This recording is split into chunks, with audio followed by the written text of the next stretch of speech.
Mga ka-hoops, habang papalapit ang playoffs, lalong umiinit ang laban para sa pinaka-prestihiyosong individual award sa PBA Commissioner's Cup. At sa totoo lang, dikitan na ang karera para sa Best Player of the Conference. Pero may isang import na parang wala nang gustong pahawak sa trono niya. At bonus pa mga ka-hoops, usap-usapan ngayon ang posibleng love story ng isang import at isang Pinay influencer. Mukhang hindi lang basketball ang dahilan kung bakit gusto na niyang manatili sa Pilipinas. Sa latest BPC race, nangunguna ngayon ang NLEX superstar na si Robert Bolac na may solid na 41.9 statistical points. Grabe rin ang numbers nito mga idol. Average niyang 20.5 points, 5.7 rebounds, 8.8 assists per game. Talagang ginagawa niya lahat para buhatin ang Road Warriors. Scoring, playmaking, leadership, kompleto. Pero dikit na dikit sa kanya ang 9-time MVP ng San Miguel, ang halimaw na si Junmar Fajardo. May hawak itong 39.5 SP kasama ang kanyang dominanting averages na 16.8 points, 14.8 rebounds, 2.5 assists per game. Kahit ilang taon na sa liga, si Junmar pa rin ang pinakamalaking problema sa ilalim. At hindi rin nagpapahuli ang rookie sensation ng Hinebra na si RJ Abarrientos. Pangatlo siya ngayon na may 37.5 SP at siya rin ang top local scorer ng conference. Average niya, 21.5 points, 3.6 rebounds, 5.1 assists. Mukhang mabilis talagang naging superstar si RJ sa PBA.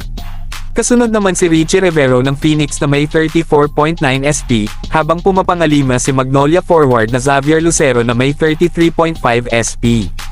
Pero mga idol, kahit sino pa ang nangunguna ngayon, malaking factor pa rin ang magiging takbo ng playoffs. Kapag mas malalim ang mararating ng team, mas lalaki ang tsansa nilang masungkit ang BPC award. Kaya siguradong matinding bakbakan pa ito hanggang semifinals. Samantala, parang may sariling liga naman ang TNT import na si Ronde Hollis Jefferson Este, Bol, ayon sa mga fans. Dahil hawak niya ngayon ang napakalaking 59.4 statistical points. At tingnan nyo naman itong halimaw na averages, 37.8 points, 14.6 rebounds, 4.2 blocks per game. Literal na dominanting dominant, parang walang makapigil kapag umaatake siya. Pangalawa naman si Benny Boatwright ng San Miguel na may 53.4 SP, habang pumapangatlo ang NLEX import na si KD Lala na may 50.6 SP.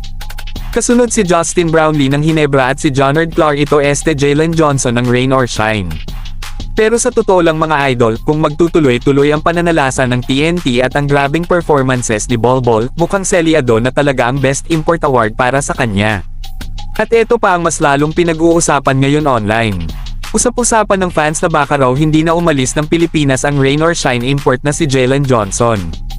At bakit? Dahil tila nahulog na raw ang puso nito sa Pinay influencer at TikToker na si Natalie Colaypano. Madalas kasi silang makitang magkasama sa publiko, at lagi ring present si Natalie sa mga laro ng Rain or Shine. Kaya naman kilig na kilig ang fans. Yung iba nga, nagbibiro pa na baka raw future Gilas superstar ang maging anak nila kapag nagkataon. Talagang basketball at love story combo ang hatid ng Commissioner's Cup ngayon mga idol.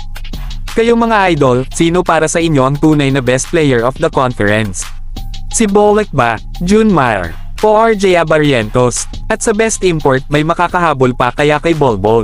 Comment nyo lang mga idol dahil gusto kong malaman ang opinyon nyo. At kung bago ka pa lang dito sa channel, huwag kalimutang mag-like, subscribe, at pindutin ang notification bell para updated ka lagi sa latest PBA updates, basketball stories, at mainit na balita. Ito ang inyong kaibigan. At nandito kayo sa Race Hoops Universe.